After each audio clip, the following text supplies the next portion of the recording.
ஒருத்தன் தன்னுடைய நண்பனை வழியில் பார்த்தான். என்னப்பா லெட்டர் போட்டுனே கிடைச்சதா அப்படின்னா, ஓ கிடைச்சதேன்னா அவன்.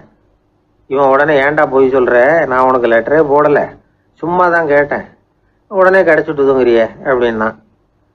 லெட்டர் போட்டேன்னு நீ போய் சொல்கிறப்போ அது கிடைச்சதுன்னு நான் போய் சொல்லக்கூடாதா அப்படின்னானா அவன். இப்படிப்பட்டவங்க சில பேர் இருந்தால் கூட இன்னைக்கு கடிதம் மூலமாக தொடர்பு கொள்ளாதவங்க இருக்கவே முடியாது. அந்த அளவுக்கு அது அவசியமான ஒன்றாயிட்டுது. இந்த அஞ்சல் அட்டைகள் எப்படி ஆரம்பமாச்சு தெரியுமா? ஆஸ்திரியா நாட்டில் ஒரு பேராசிரியர் இருந்தார். அவர் பேர் இம்மானுவேல் ஹெர்மன். அவர் ஒரு நாள் ஒரு பத்திரிகையில் கட்டுரை எழுதினாராம். இது நடந்தது 1869. அவர் எழுதின கட்டுரையில் மக்கள் அதிகம் செலவு இல்லாமல் ஒருத்தருக்கு ஒருத்தர் தகவல் பரிமாறிக்கிறது எப்படி அப்படிங்கிறத பற்றி எழுதியிருந்தார்.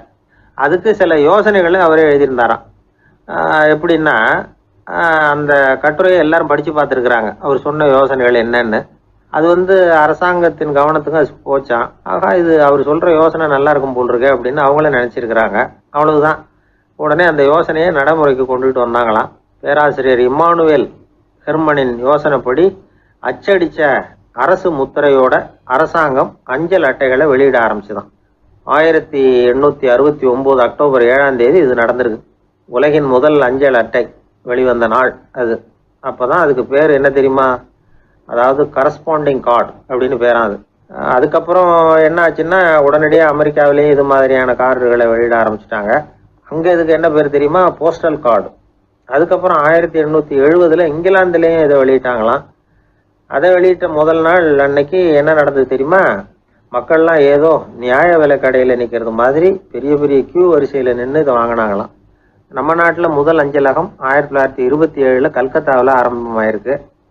இன்னைக்கும் அஞ்சலகம் இல்லாத இடமே இல்லை. அந்த அளவுக்கு அஞ்சல் போக்குவரத்து அதிகமாக இருக்குது. அன்னைக்கு உள்நாட்டில் ஒருத்தருக்கு ஒருத்தர் தகவல் பரிமாற்றம் செய்து கொள்ள மலிவான ஒரு அஞ்சல் அட்டையை அரசாங்கம் வெளியிடலாம் அப்படின்னு பேராசிரியர் எழுதின கட்டுரை இன்னைக்கு எந்த அளவுக்கு ஆகியிருக்கு பார்த்தீங்களா?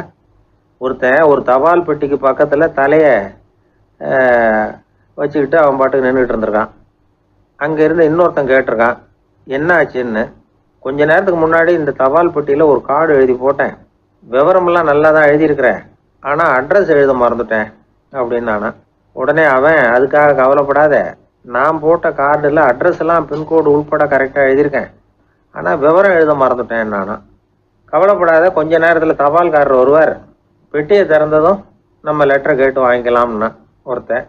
கொஞ்ச நேரத்துக்கு முன்னாடி அவர் வந்தார், கேட்டேன், அதுக்கப்புறம் தான் மனசுக்கு ரொம்ப கஷ்டமாக போச்சு நானா. இவன் ஏண்டான்னு கேட்டிருக்கான். அவன், இது தபால் புட்டு இல்லையா? எப்படின்னா, ஒரு 600 வருஷத்துக்கு முன்னாடி மனுஷனுக்கு இருந்த நெருக்கடி இருக்கு பாருங்க. ஒரு 600 வருஷத்துக்கு முன்னாடி மனுஷனுக்கு எவ்வளவு நெருக்கடி இருந்ததோ அதுபோல் 40 பங்கு இப்போ அதிகமாகிட்டு தான் கண்டுபிடிச்சி சொல்லியிருக்கிறாங்க. அவ்வளவு நெருக்கடிக்கு மத்தியில் நாம் வாழ்ந்துக்கிட்டு இருக்கிறோம். ஒரு 600 வருஷத்துக்கு முன்னாடி என் தலையில் 1 கிலோ வச்சுக்கிட்டு நின்னேன்னு வைங்க, இப்போ 40 கிலோ வச்சுக்கிட்டு நிற்கிறேன். அப்படி ஒவ்வொரு மனுஷனுக்கும் வாழ்க்கையில் நெருக்கடி அதிகமாக போச்சு. இப்போ இந்த நெருக்கடியில் முன்னாடிலாம் யாரோ ஒருத்தர் தான் தியானம் பண்ணுவாங்க. தியானம்னா ஒருத்தர் 2 பேர் காட்டுக்கு போய் தியானம் பண்ணிகிட்டு இருப்பாங்க 600 வருஷத்துக்கு முன்னாடி. இப்போ வீட்டுக்கு வீடு தியானம் நடக்குது. ஏன்னா அந்தளவுக்கு வாழ்க்கையில் ஒரு நிம்மதி வேணும் அப்படின்னு சொல்லி பண்ணிட்டாங்க. அதுக்கு தான் இயற்கை கொடுத்துருக்கிற ஒரு இயற்கையான வைத்தியம்தான் சிரிப்புங்கிறது. இதை பற்றி பெரியவங்கள்லாம் இப்போ ஆராய்ச்சி பண்ணிகிட்டு இருக்கிறாங்க. சிரிப்புங்கிறது நாம் பிறந்து ஒரு 6 மாதத்தில் தான் முதல் தடவையாக விவரமாக சிரிக்க ஆரம்பிக்கிறோமா. நம்ம பிறந்து 6 மாதத்துக்கு, அதாவது முதல் தடவை சிரிக்க ஆரம்பிக்கிறது ஒரு 6ஆவது வாரம், 1.5 மாதத்தில் தான் குழந்தை விவரமாக சிரிக்க ஆரம்பிக்குது. அப்புறம் அப்படியே சிரிக்க ஆரம்பிக்கிறோமா. அதையெல்லாம் இப்போ கணக்கு எடுத்துருக்குறாங்க. ஒரு குழந்தை ஒரு நாளைக்கு 200 தடவை சிரிக்குதான் ஒரு குழந்தை. பெரியவங்கள்லாம் 15 தடவை சிரிக்கிறாங்களாம். 200 தடவை சிரிச்சுக்கிட்டு இருந்த நாம் அப்படியே குறைஞ்சி 15 ஆகிட்டு. அதனால தான் இருதய நோயெல்லாம் வருது, ஹார்ட் அட்டாக்லாம் வருதுன்னு கண்டுபிடிச்சிருக்கிறாங்க. 200 சிரிப்புக்கு அது இயல்புத்தன்மை, மனுஷனுடைய இயல்புத்தன்மை சிரிக்கிறது. அதுக்கு ஜோக்கே தேவைப்படாது. ஆனால் இப்போ காலங்காலமாக நாம் என்ன போதிக்கப்பட்டு வந்திருக்கிறோம்னா, சிரிப்புங்கிறது ஒரு பாவமான செயல். ஒரு முதலாளிக்கு முன்னாடி தொழிலாளி சிரித்தா மரியாதை குறைச்சல், ஒரு கணவனுக்கு முன்னாடி மனைவி சிரித்தா மரியாதை குறைச்சல், அது மாதிரி ஒரு வாத்தியாருக்கு முன்னாடி பையன் சிரித்தா மரியாதை குறைச்சல், ஒரு ஆஃபீஸருக்கு முன்னாடி பியூனு சிரித்தா மரியாதை குறைச்சல், இப்படின்னு சொல்லி சிரிப்புங்கிறது ஏதோ மரியாதை குறைவான செயல்னு காலங்காலமாக நாம் போதிக்கப்பட்டு வந்திருக்கிறோம். இப்போ மரபு ரீதியாகவே அந்த சிரிப்பு நம்மகிட்ட சிறைப்பட்டு இருக்குதான், அடங்கி போச்சு. அந்த சிறைப்பட்டு இருக்கிற சிரிப்பை வெளியில் கொண்டு வர்றதுக்கு தான் ஜோக்குன்னு ஒரு சாவியை போட வேண்டியிருக்கு. வேறு இந்த ஜோக்குக்கும் சிரிப்புக்கும் சம்மந்தம் இல்லை. அதை ஏற்கனவே இருக்கிறத வெளில கொண்டு வரதுக்கு ஒரு சாவி மாதிரி உபயோகப்படுதுன்னு இப்போ அதை பற்றி ஆராய்ச்சி பண்ணுறவங்களாம் சொல்கிறாங்க. ஏன்னா சிரிப்புக்கு ஜோக்கு தேவைப்படாது. இப்போ ஒரு குழந்தை தொட்டிலில் படுத்துருக்குன்னு வைங்களேன், குழந்தை தொட்டிலில் இருக்குது, அது முகத்துக்கிட்ட போய் ஒரு கிளுகிழுப்பை ஆட்டுங்க சிரிக்கும். அந்த கிளுகிழுப்பை சத்தமே சிரிக்க வைக்கிறதுல அதுதான் மனுஷனுடைய இயல்புத்தன்மை. அது என்ன ஜோக்காது? சத்தம். ஒரு கிளுகிழுப்பையை கொண்டு போய் குழந்தை முகத்துக்கிட்ட ஆட்டினா சிரிக்குதே, அதுதான் இயல்புத்தன்மை. அதே கிளுகிழுப்பையை ஒரு தாத்தா மூஞ்சிக்கிட்ட ஆட்டுங்க, கோவம் வந்துடும், அடிக்க வருவார். என்னடா விளையாட்டு இது அப்படிம்பாரு. ஏன்னா அவர் சிரிச்சுக்கிட்டு இருந்தவர், அப்படி இருந்தவர் ஒரு காலத்தில். ஒரு கிளுகிழுப்பைக்கு சிரித்தவர் ஒரு காலத்தில் இப்போ கோவப்படுறாருன்னா அந்த அளவுக்கு நம்ம மாறி போயிட்டே வந்துக்கிட்டு இருக்கிறோம். அதனால் அந்த இயல்புத்தன்மை மாறாமல் இருக்கணுங்கிறது ரொம்ப முக்கியம். அதுக்காக எல்லோரையும் குழந்தையாக்க முடியாது. மனுஷன் எல்லோரும் இனிமேல் வயசுங்கிறது கூட ஆகிட்டே தான் இருக்கும். அதுக்காக குறைச்சிக்கிட்டே போக முடியாது. அதுக்கு யாராவது மருந்து கண்டுபிடிச்சாதான் உண்டு. ஆனால் ஒருத்தர் மருந்து கண்டுபிடிச்சாராம், சொல்லுவாங்க. ஒரு டாக்டர் ஒரு மாத்திரை கண்டுபிடிச்சாராம். ஒரு மாத்திரை சாப்பிட்டா ஒரு வயசு குறையும், ஒரு மாத்திரை சாப்பிட்டா ஒரு வயசு குறையும் அப்படின்னு ஒரு மாத்திரையை கண்டுபிடிச்சிருக்காரு. ஒரு பாட்டி அம்மா, 90 வயசு பாட்டி, அது போயிருக்கு. அதே டாக்டர்கிட்ட போய், ஐயா எனக்கு ஒரு பாட்டில் மாத்திரை கொடுங்க, இந்த வயசு குறையிற மாத்திரை அப்படின்றது. அவர் ஒரு பாட்டில் கொடுத்தாரு மாத்திரை. பாரும்மா பாட்டியம்மா, ஒரு மாத்திரை சாப்பிட்டா ஒரு வயசு குறையும், எடுத்துகிட்டு போகணும்னு கொடுத்துருக்காரு டாக்டர். இந்த 90 வயசு பாட்டி எடுத்துகிட்டு வீட்டுக்கு வந்துட்டு மறுநாள் அதே டாக்டர்கிட்ட போயிருக்கு. 30 வயசு பொண்ணாக போச்சான். 30 வயசு பொண்ணாக மாறி அதே டாக்டர்கிட்ட போயிருக்கு. இடுப்பில் ஒரு கை குழந்தை, அது சட்டை கட்ட போடாமல் கட்டவரில் வாயில் வச்சுட்டு உட்காந்துருக்கு. நேராக டாக்டர்கிட்ட போய், டாக்டர் நேற்று வந்தேன், ஏதோ ஒரு மாத்திரை சாப்பிட்டா ஒரு வயசு குறையினீங்க, நான் ஏதோ ஒரு ஆர்வத்தில் ஒரு 30-40 மாத்திரை சாப்பிட்டேன், இப்படி ஆகிட்டேன் அப்படின்னு. இப்போ டாக்டர் சொல்லியிருக்காரு, இதுக்கு ஏமா வருத்தப்படுற, எல்லோரும் வயசு குறையணும்னு தான் நினைக்கிறாங்க, உனக்கு வயசு குறைஞ்சிட்டுது, நீ சந்தோஷப்படு, இதுக்கே மறுபடியும் என்னட்ட வந்திருக்கிற அப்படின்னாரான் டாக்டர். அப்போ அந்த அம்மா சொல்லித்தேன், அதை என்னை பற்றி பரவாயில்ல டாக்டர், என் இடுப்பில் பாருங்கள் கை குழந்தை, இது சட்டை கிட்ட போடாமல் உட்காந்துருக்கு, கட்டவரில் வாயில் வச்சுட்டு உட்காந்துருக்கு, இது ரொம்ப ஆர்வத்தில் ஒரு 70 மாத்திரையை சாப்பிட்டு விட்டுது, இது என் வீட்டுக்காரரு. இவர் இடுப்பை விட்டு கீழே இறங்க மாட்டேங்கிறாரு. நான் எதையாவது கொடுத்து இனிமேதான் வயசை கூட்டி இறக்கி விடுவேன் டாக்டர் அப்படின்னு தான். அவர் ஏதோ நமக்கு இதுக்கும் சம்மந்தம் இல்லைங்கிறது மாதிரி கட்டாரில் வச்சுட்டு அவர் பாட்டு உட்காந்துருக்கார்.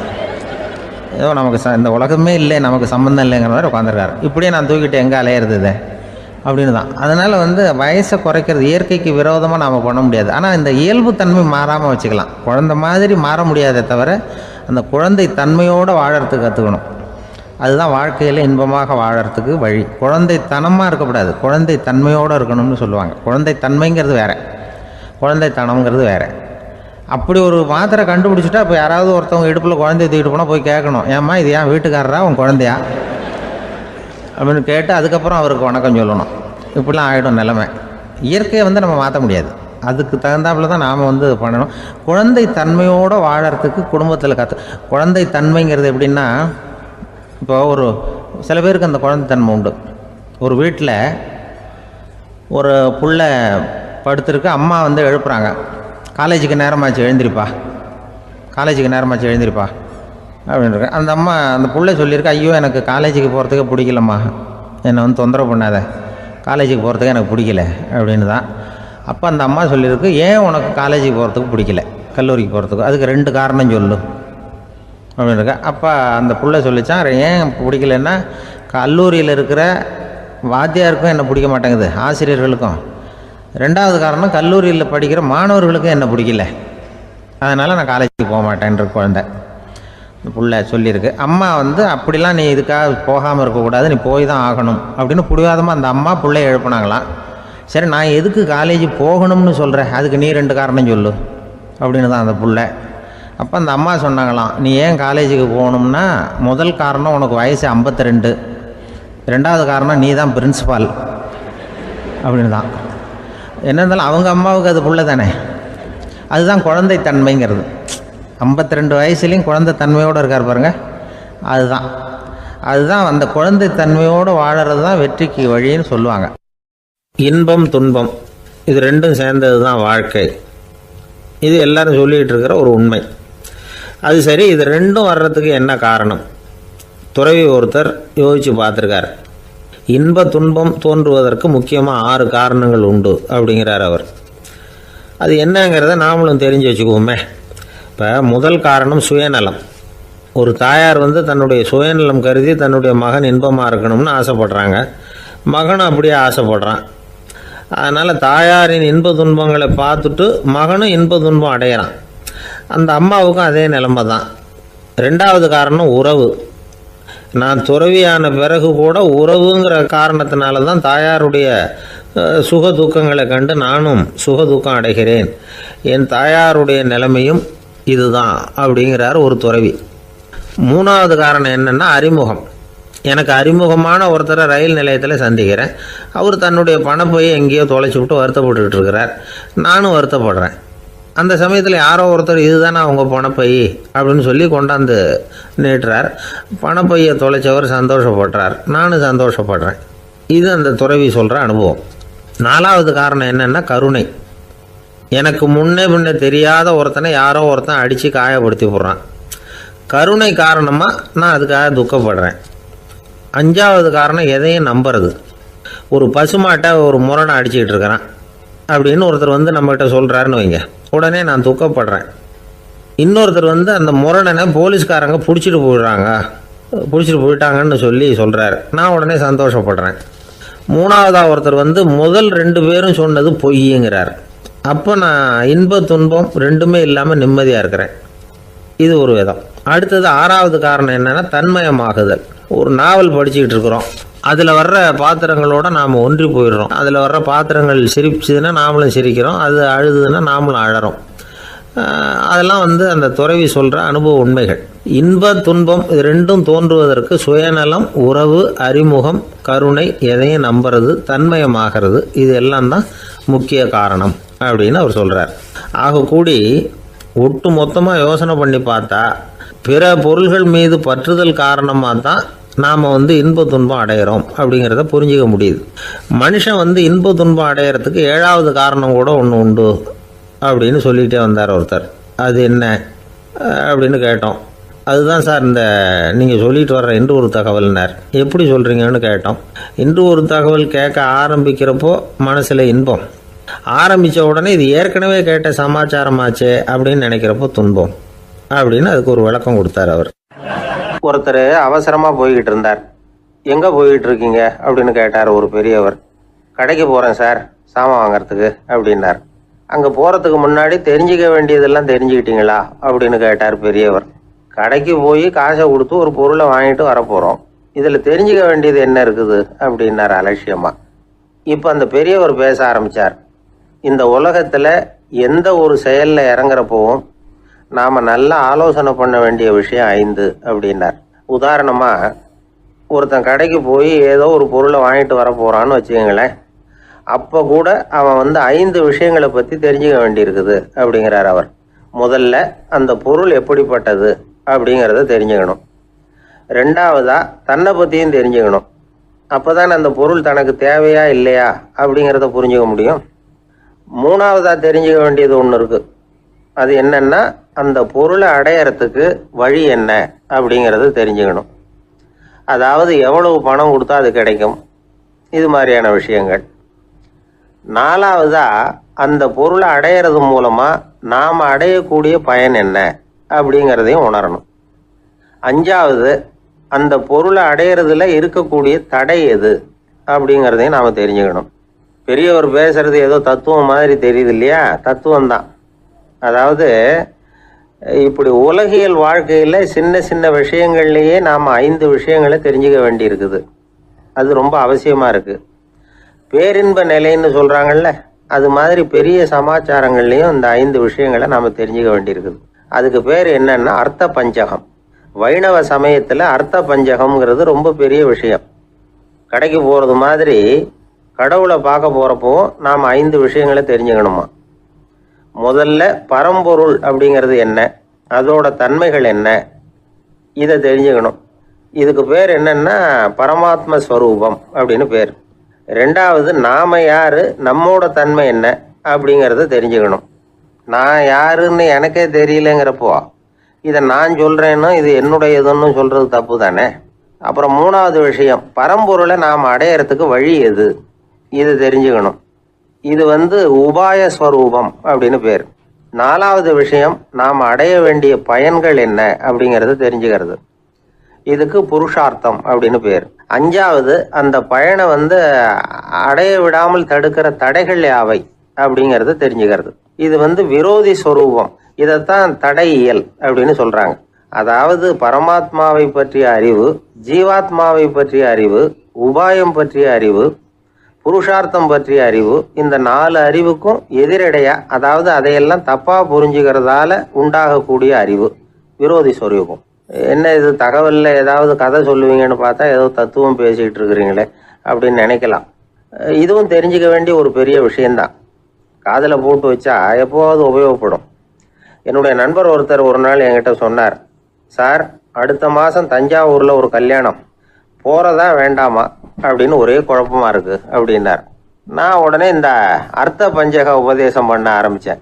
அவர் எல்லாத்தையும் பொறுமையாக கேட்டுவிட்டு, சரி சார் நான் போகிறதுன்னு முடிவு பண்ணிவிட்டேன்னார்.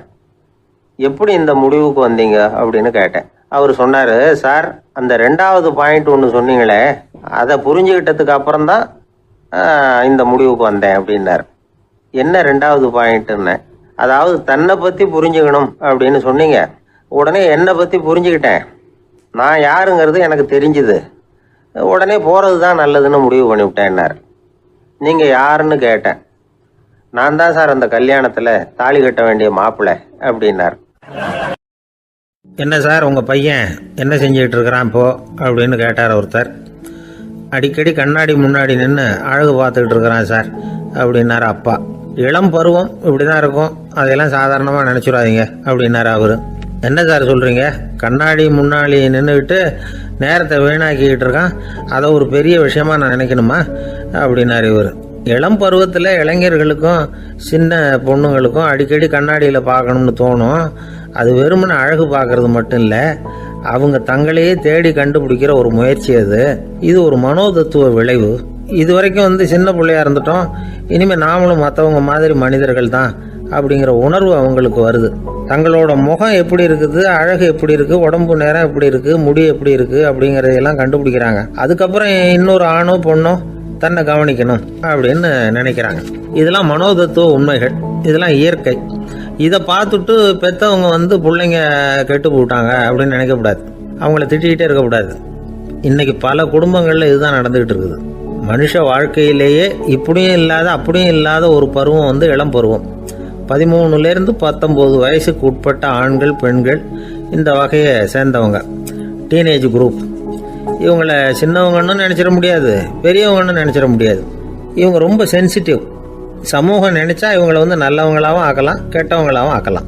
கொஞ்சம் அக்கறை எடுத்துக்கிட்டால் பெரிய பெரிய மேதைகளையும் விஞ்ஞானிகளையும் உருவாக்கலாம். ஆனால் நடக்கிறது என்ன தெரியுமா, அநேகமாக இவங்களை யாருமே சரியாக புரிஞ்சுக்கிறது இல்லை, இவங்களை சரியாக நடத்துறதும் இல்லை.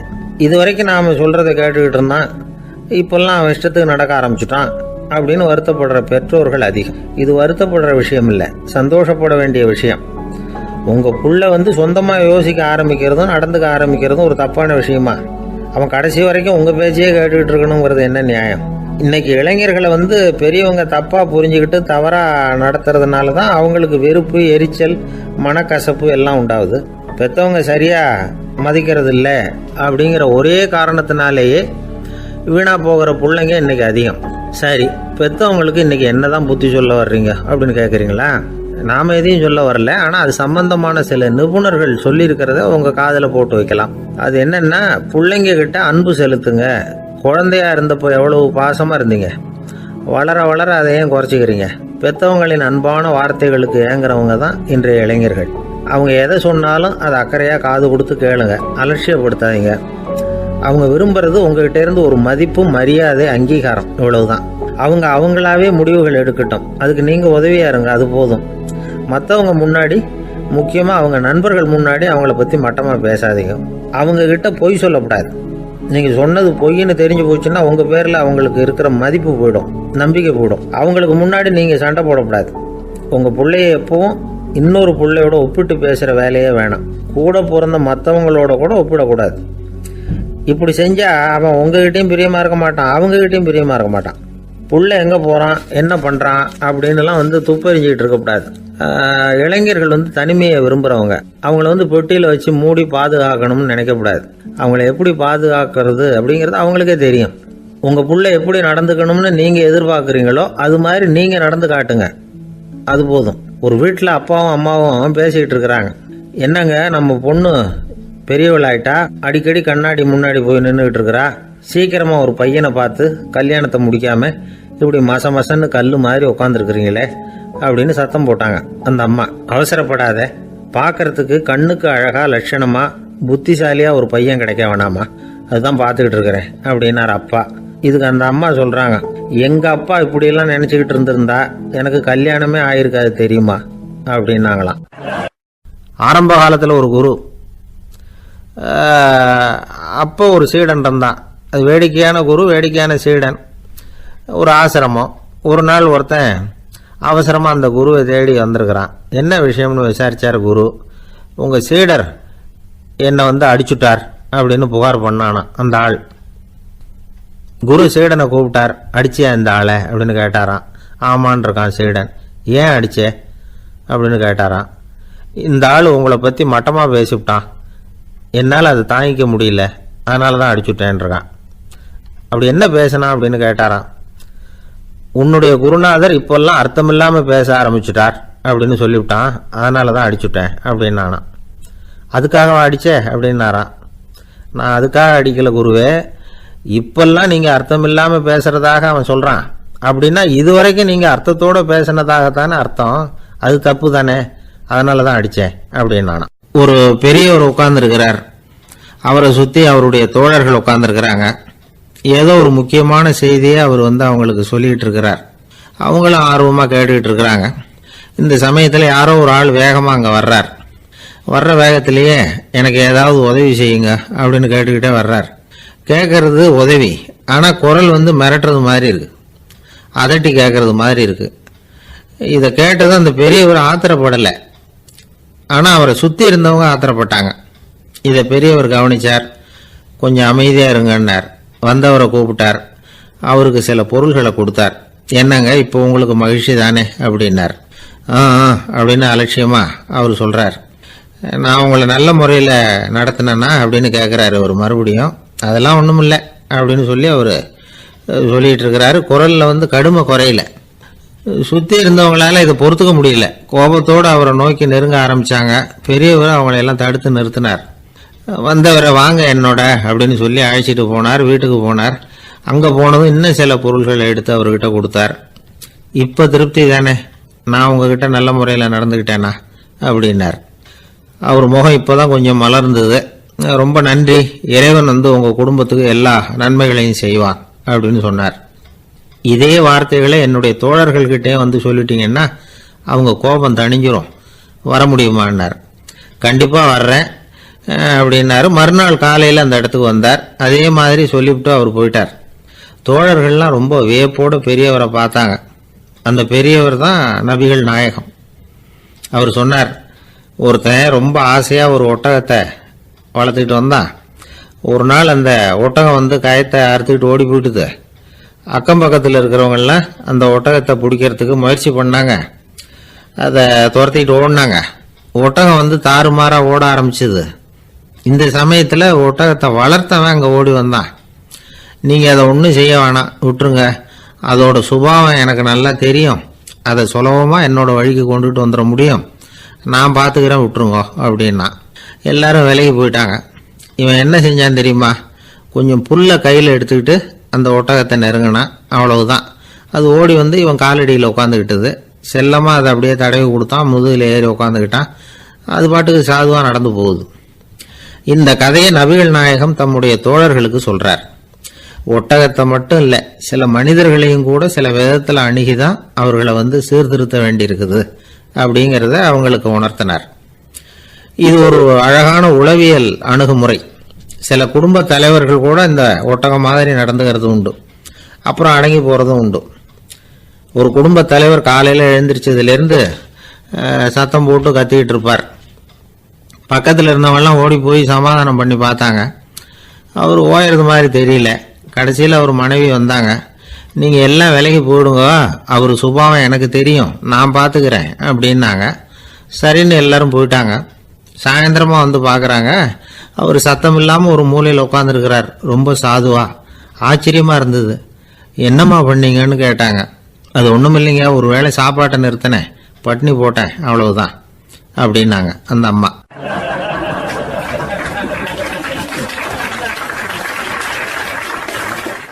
ஒரு தடவை கலைவாணர் NS கிருஷ்ணன் பேராசிரியர் கல்கியை சந்திச்சு பேசிக்கிட்டு இருந்தாராம். கலைவாணர் கல்கியை பார்த்து, எனக்கு கதை எழுத ஆசையா இருக்கு, எப்படி எழுதுறதுன்னு கேட்டாராம். கதை எழுதுறதுக்கு 4 மை வேணும்னாராம் கல்கி. அப்படியா, அப்படின்னா என்னென்ன கலர் மை அப்படின்னு கேட்டிருக்காரு கலைவாணர் சிரிச்சுக்கிட்டே. நான் சொன்னது கலர் மை இல்லை, அது வேற மை. அதாவது கதை எழுதுறதுக்கு தேவைப்படுகிற 4 மை எதுன்னா, 1 திறமை, 2 பேணாமை, 3வது தனிமை, 4வது பொறுமை அப்படின்னாராம். உடனே கலைவாணர், உங்க யோசனை அருமை அப்படின்னாராம். அதுதான் கலைவாணர். பொதுவாக எழுத்தாளர்கள் எழுதுகிற மாதிரி நடந்துக்கிறது இல்லை. ஆனால் கலைவாணர் என்ன சொல்லுவாரோ அதே மாதிரி நடந்துக்குவார். எல்லாருக்கும் எல்லாம் கிடைக்கணுங்கிற கருத்தை சினிமா படங்களில் வலியுறுத்துவார். அதே மாதிரி நடைமுறை வாழ்க்கையிலேயே எல்லாருக்கும் எல்லாமும் கொடுப்பார். பணம், பதவி, புகழ் இப்படி எதுவுமே இல்லாத ஒரு சாதாரண மனுஷனா இருந்தா கூட இவர் மனுஷனுக்கு கொடுக்குற மரியாதையில கொஞ்சமும் குறைச்சல் இருக்காது. இந்த குணம் சாதாரணமா எல்லாருக்கும் இருக்கிறது இல்லை. அவரு சினிமா தியேட்டருக்கு போய் சினிமா பார்க்கறது வழக்கம். அவர் வந்திருக்கிறாருங்கிறது தெரிஞ்சா போதும், வெளியில பிச்சைக்காரங்க வந்து கூடிடுவாங்க. இது அவருக்கு தெரியும். வெளியில நம்மளை நம்பி ஒரு கூட்டம் காத்துக்கிட்டு இருக்குமேன்னு நினைப்பார். உடனே ஒரு 100 ரூபா நோட்டை கொடுத்து சில்லறையா மாத்திட்டு வர சொல்லுவார். படம் முடிஞ்சு வெளியில வர்றப்போ சில்லறையோட வருவார். எல்லாருக்கிட்டையும் கொடுத்துருவார். ஏன்னா எல்லாரும் தேடிட்டு வருவாங்க அவரை. என்ன எல்லாரும் சௌக்கியமா இருக்கிறீங்களா அப்படின்னு பிரியமா விசாரிப்பார். ஏதோ ரொம்ப நெருங்கின சொந்தக்காரங்களை விசாரிக்கிறது மாதிரி விசாரிப்பாரு. தன்கிட்ட இருக்கிற சில்லறையை எல்லாருக்கும் சமமா பிரிச்சு கொடுத்துட்டு தான் அங்கிருந்து புறப்படுவார். ஒரு நாள் அது மாதிரி புறப்படுற சமயத்துல ஒரு சின்ன பையனுக்கு சில்லறை எதுவும் கிடைக்கல கொடுக்கறதுக்கு. இது கலைவாணருக்கு தெரியாது. கார்ல ஏறி புறப்பட்டு போயிட்டார். அந்த பையன் காரை பிடிச்சிக்கிட்டு பின்னாடியே ஓடியாந்துருக்கிறான். ஐயா, நீங்களே இல்லைன்னு சொன்னா நான் என்ன பண்றது, இன்னைக்கு பட்னி தான், அம்மாவுக்கு வேற உடம்பு சரியில்லை அப்படின்னு கத்திக்கிட்டே ஓடியாந்தானா. கலைவாணர் கவனிச்சுட்டார். உடனே காரை நிறுத்த சொன்னார். இறங்கினார். அந்த சின்ன பையனை கட்டி பிடிச்சிக்கிட்டு, என்னை மன்னிச்சுக்கப்பா, நான் கவனிக்காம வந்துட்டேன் அப்படின்னு சொல்லி அழ ஆரம்பிச்சுட்டாராம். இன்னொரு தடவை இதே மாதிரி ஒரு தியேட்டர்ல இருந்து வெளியில வந்திருக்கிறார். ஒரு ஆள் அவர்கிட்ட வந்து நின்றுருக்கார். அவர் கொடுக்கறதுக்கு இவர்கிட்ட பணம் இல்லை. பணம் இல்லையாப்பா அப்படின்னாராம். உங்ககிட்டயே இல்லையா அப்படின்னாராம் அவரு. கலைவாணருக்கு மனசு ரொம்ப சங்கடமா போச்சு. உடனே புறப்பட்டு வீட்டுக்கு போனார். அங்க இங்க தேடி பார்த்து அங்க இருந்த கொஞ்சம் நெஞ்ச சில்லறையை எடுத்தார். காரு டிரைவரை கூப்பிட்டார்.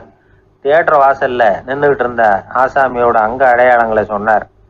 காரை எடுத்துட்டு போய் அந்த ஆளை கண்டுபிடிச்சி இந்த காசை கொடுத்துட்டு வா அப்படின்னு அனுப்பி வச்சாராம்.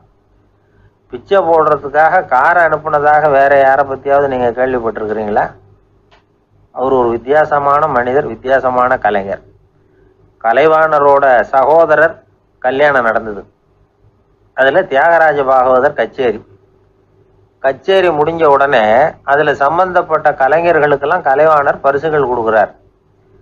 அந்த கச்சேரியில கடம் வாசிச்சவருக்கு மட்டும் மற்ற எல்லாருக்கும் கொடுத்ததை விட பெருசா ஒரு வெள்ளி கோப்பையை பரிசா கொடுத்தாராம்.